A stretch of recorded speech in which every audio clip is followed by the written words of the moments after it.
জানেন আজকে জনাব ইশরাক হোসেনের পক্ষে যে নির্বাচনী ট্রাইব্যুনাল একটি রায় দিয়েছিলেন,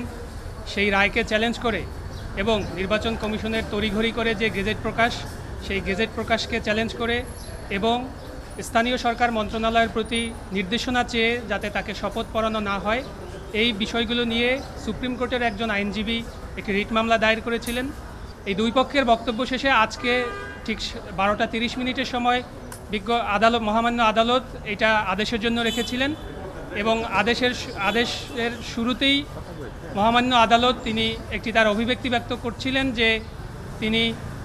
শর্ট একটি রুল ইস্যু করবেন এবং ইন দ্য মিন টাইম